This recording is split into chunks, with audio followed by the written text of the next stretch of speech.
कौम आद पहाड़ की तरह कद्दो कामत रखने वाले लोग जिन्होंने अजीम सुतूनों वाले शहर को आबाद किया था, लेकिन उन्होंने ऐसी कौन सी बदआमालियाँ की थी जिसकी वजह से उन पर अजाब इलाही नाजिल हुआ। इस अजाब ने तारीख़ के सबसे ताकतवर कौम को किस तरह तबाह व बर्बाद कर दिया। ये वो ज़माना था जब अजीम तूफ़ान और सैलाब थम चुकी थी और नूह अलैहिस्सलाम कश्ती से ज़मीन पर उतर आए थे। हज़रत नूह ने अपने 3 बेटों को दुनिया के मुख्तलिफ़ हिस्सों में रवाना कर दिया ताकि दुनिया में इंसानी आबादी दोबारा फैले। हज़रत नूह के बेटे साम सरज़मीन अरब में आकर सकूनत पज़ीर हो गए, जहाँ उनकी नस्लों में इजाफ़ा हुआ और जज़ीरा अरब में सामी नस्ल की इब्तदा हुई। साम की नस्ल से एक ताकतवर सरदार की पैदाइश हुई जिसका नाम आद था। आद अपनी औलादों के साथ जुनूबी अरब के इलाकों में जा बसा। इस इलाके को सहराए अहकाफ कहते थे, जहाँ रेत के बुलंद और बड़े बड़े टीले थे। आद अपनी औलादों के साथ यहाँ आकर आबाद हो गए और यहाँ उसकी औलादों में 13 कबीले आबाद हुए। ये लोग कौम आद कहलाए, जिन्होंने यहाँ ताकतवर हुकूमत की बुनियाद रखी और तकरीबन 1500 बरसों तक यहाँ आबाद रहे। उन्होंने इस बंजर सहरा को अपने ज़ोर बाजू और मेहनत व मुशक्क़त से सरसब्ज़ बना दिया और यहाँ खूबसूरत बस्तियाँ बसाईं। कौम आद दुनिया के सबसे लंबे और ताकतवर लोग थे। उनके ताकत के मुतालिक कहा जाता है कि वो एक हाथ से ही दरख्त के जड़ों को उखाड़ देते थे। वो कभी बूढ़े नहीं होते थे। उनमें एक शख्स 1000 साल की उम्र पाता था और उन्हें कभी कोई बीमारी न होती थी। कौम आद का ज़माना 2000 साल कबल मसीह माना जाता है। उन्होंने अहकाफ में पहाड़ों को काट कर आलीशान महल बनाए थे और लंबे लंबे सतूनों को तराश कर अपनी बस्तियों की अज़मत का सबूत देते। इसलिए उनको 1000 सतूनों वाले शहर की कौम भी कहा जाता है, जिसका मरकज़ हज़र मौत का इलाका था। कौम आद खजूर के बागात के मालिक थे और खेती बाड़ी करने वाले थे और चट्टानें काट कर बड़ी बड़ी नहरें जारी की थी। इस कौम को अगर उस दौर का सुपर पावर कहा जाए तो ये गलत ना होगा। कुर्तुबी की रिवायत के मुताबिक हज़रत इब्ने अब्बास का बयान है कि कौम आद के लंबे कद वाले आदमी 500 ज़िरा का होता था और उनमें सबसे छोटे कद का आदमी 300 ज़िरा का होता था। याद रहे कि 1 ज़िरा मौजूदा पैमाइश के मुताबिक तकरीबन 1.5 फीट का बनता है। इन तमाम नेमतों और रहमतों के बावजूद कौम आद अल्लाह के नाफरमान साबित हुए और दुनिया की मालो दौलत और ताकत व क़ुव्वत ने उन्हें सरकश बना दिया। लिहाजा तूफ़ान नूह के बाद कौम आद ही वो कौम थी जो सबसे पहले कुफ्र व शिर्क में मुब्तला होकर बुतों के पुजारी बन गए। उनके 3 मखसूस बुत थे जिनके नाम हमूद, हुब और समत थे, जिनकी वो पूजा किया करते और उनसे मुरादें मांगते थे।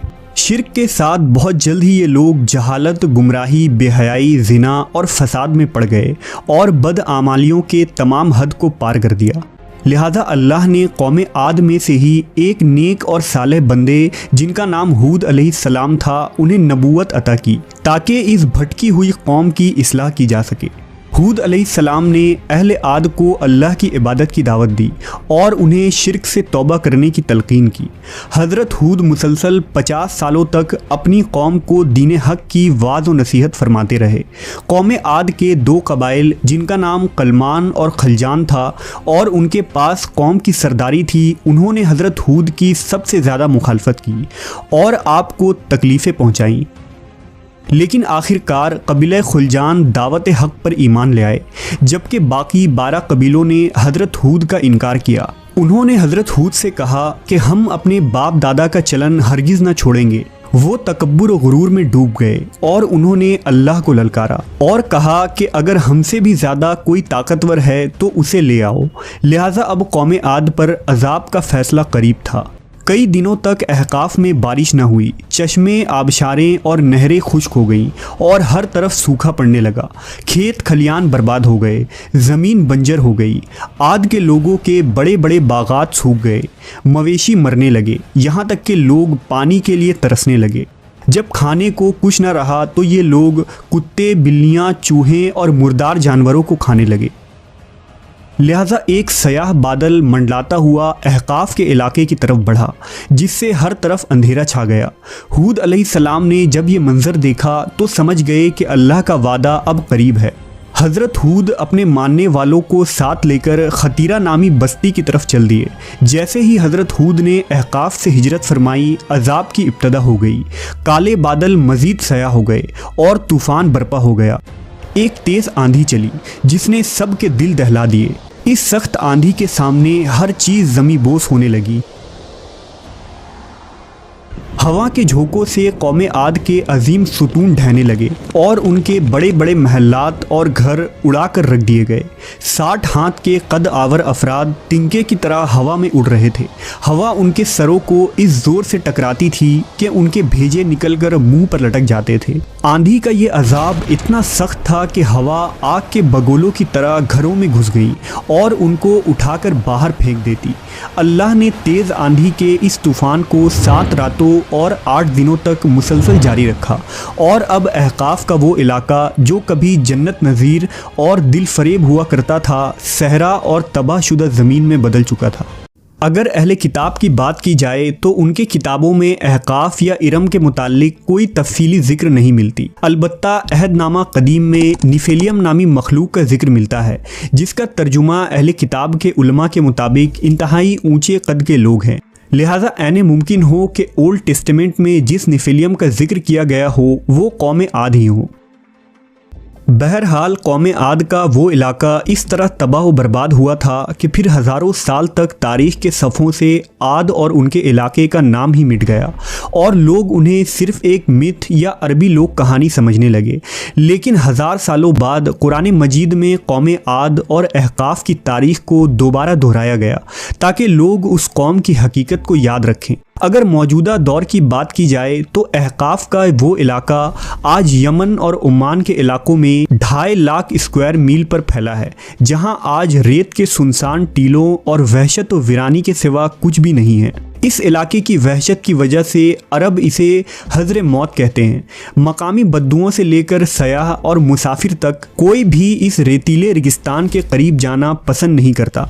साल 1930 में एक ब्रिटिश बर्टन थॉमस ने ये इरादा किया था कि वो हज़र मौत या अहकाफ के उस इलाके को पार करने वाला दुनिया का पहला शख्स बनेगा।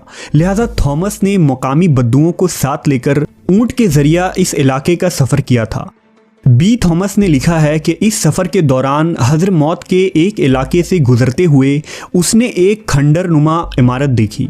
लिहाजा बद्दुओं से पूछने पर उसे पता चला कि किसी ज़माने में इस जगह इरम नामी एक शहर हुआ करता था जिस पर अज़ाब इलाही आया था। अगले 35 सालों तक उन इलाकों में तहकीक जारी रही। इस तहकीकी टीम के एक शख्स जिसका नाम निकोलस क्लैप था, उसे ये यकीन था कि इन इलाकों में कोई गुमशुदा शहर ज़रूर छुपा है। लिहाजा तारीख़ के उस गुमशुदा शहर की तलाश में उसने पूरी क़ुव्वत लगा दी।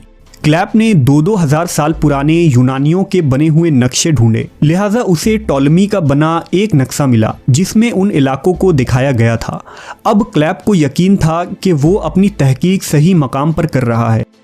अपनी कोशिशों और सरकारी ओहदेदारों से बहुत मन्नत व समाजत के बाद आखिरकार क्लैप को सैटेलाइट की तस्वीर दे दी गई, जिसमें हज़र मौत के इस इलाके के नीचे दबे 2000 साल पुराने पिलर्स, टावर्स, रास्ते और सुतून के आसार मिले, जिससे ये अंदाज़ा लगाया जा सकता था कि इन इलाकों में कोई कदीम सिविलाइजेशन ज़रूर आबाद हुआ करती थी।